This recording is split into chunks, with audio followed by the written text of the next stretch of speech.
Chandrababu Naidu has urged people in South India, particularly in Andhra Pradesh, to have more babies. ఎంతమంది బిడ్డలుంటే అంత ఆస్తి మనందరికీ. MK Stalin rhetorically asked why people shouldn't have 16 children. You're probably thinking, why are these politicians suddenly interested in family size? Are they just fond of seeing kids run around? Not quite. There are deeper political, economic, and social reasons behind these statements. The low population growth in South India has been a disadvantage. But can just having more kids be the solution? Let's delve deeper. Stalin recently said something that caught everyone's attention. He brought up this old Tamil saying that goes like Padinaru Petra Peru Vaala Valgai. It basically means, may you be blessed with 16 boons and live a prosperous life. But a lot of people think that this is about having 16 children. The boons here include Pugal, Arivu, Aligu. But you know where I'm headed with all this.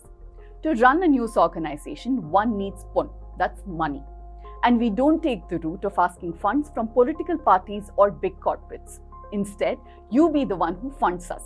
So you know what you have to do? You have to become a paid TNM and Newslaundry subscriber.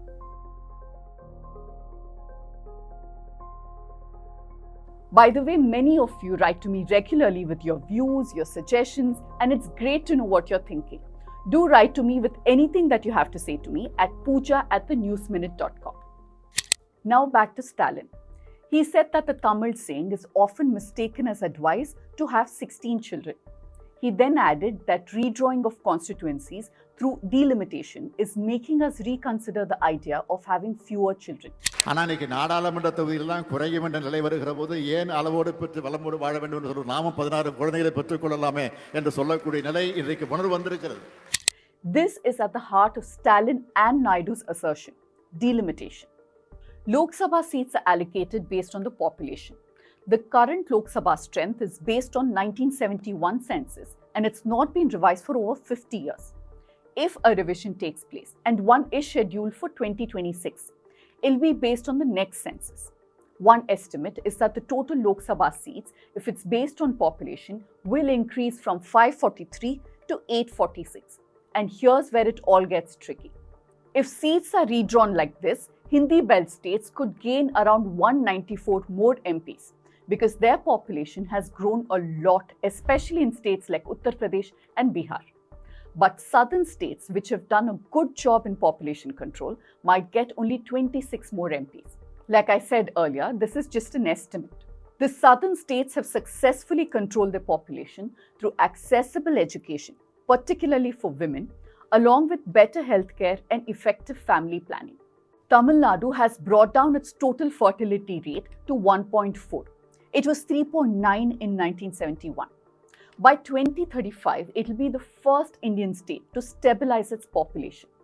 The TFR is the average number of children a woman is expected to have in her lifetime based on the current birth rates. Other southern states too have similar fertility rates. Karnataka and Andhra Pradesh have 1.7, while Telangana and Kerala are slightly higher at around 1.8. Both Tamil Nadu and United Andhra Pradesh strategically popularized sterilization and planned it meticulously for decades. But here's the irony. The southern states that have successfully controlled their population growth will now end up with fewer Lok Sabha seats. And states in the Hindi belt, which saw a massive population boom, will gain more parliamentarians. Look, the Hindi-speaking states definitely need more MPs. Right now, their representation per citizen is quite low. But asking South Indian states to have more babies, that's not the solution. What we really need is to rethink the whole delimitation process. But it's not just about having more kids. Naidu is also worried about Andhra's aging population. He recently pointed out that, like in Japan or China, Andhra could soon have a lot more elder people and not enough young people to care for them. Plus, with younger folk moving to cities, the villages are mostly left with elderly residents. And with a low fertility rate, the average age in Andhra could touch 40 in a decade. Depopulation has several reasons. With living costs increasing, people just can't afford to have more kids. Andhra Pradesh has an unemployment rate of 17%. The state currently has 7 backward districts. Look, depopulation is indeed a problem. But a country like Japan is not just asking people to make more babies, and Andhra cannot afford to. So, what's the real solution? Well, policy changes. Maybe raising the retirement age, encouraging older people to keep working, and improving healthcare for the elderly. There's also a financial aspect to all of this. The funds that the states get from the union government now also depends on the population. Until 2010, that's when the 13th Finance Commission was in place, the formula for tax allocation was based on the 1971 census. But this was changed in 2015 when the 14th Finance Commission changed the formula. The allocation was now based on the combination of 1971 and 2011 census. And in 2020, the 15th Finance Commission used only the 2011 census.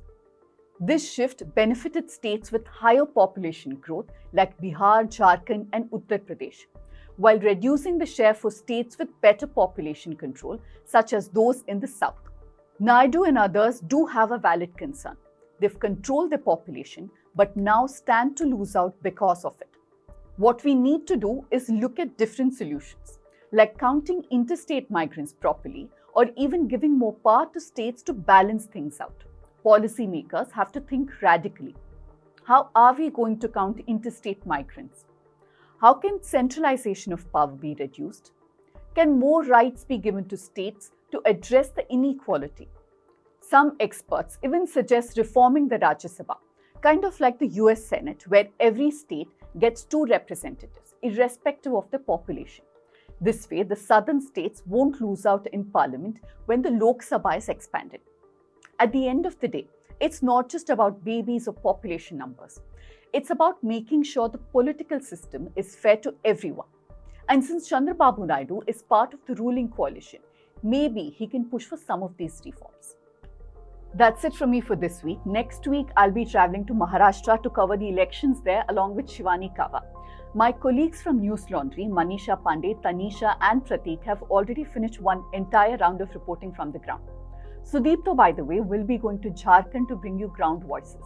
If you've seen how we've covered elections in the past, we don't just talk to politicians and see what they have to say. We go to the ground and bring you issues that matter. If you like how we cover elections and want to support us, then you can contribute to our NL Sena funds.